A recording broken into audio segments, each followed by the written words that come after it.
La musique au cinéma, première partie, les origines.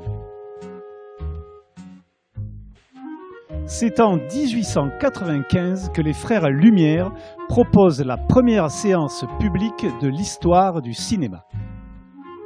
La durée de ce premier film est de 50 secondes. Le film est muet, mais dès la première séance, un pianiste accompagne la projection. La musique des films muets sera aussi, souvent, réalisée par un orchestre complet dans la salle.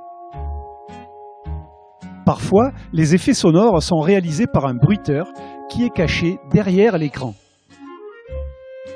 Dès le début du cinéma, on fait appel aux compositeurs les plus célèbres de l'époque pour composer la musique des films muets.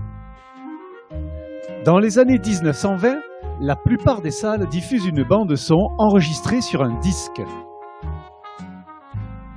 Mais comment faire pour que l'enregistrement sonore s'adapte parfaitement au défilement des images?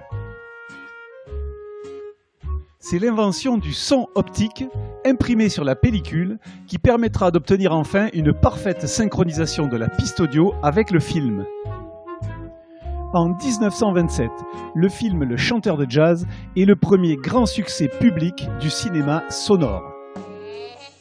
10 ans plus tard, l'invention de la stéréophonie, qui permet de diffuser un son différent à droite et à gauche de l'écran, fait ressentir au spectateur l'espace sonore de façon plus naturelle.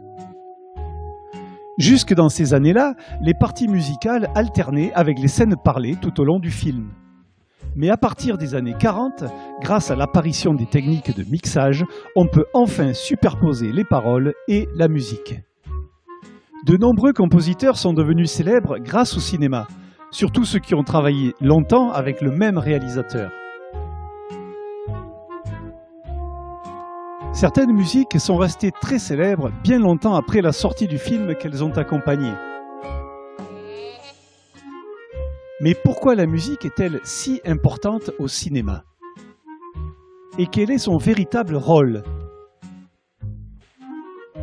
C'est ce que nous verrons dans la prochaine vidéo, la place et le rôle de la musique au cinéma.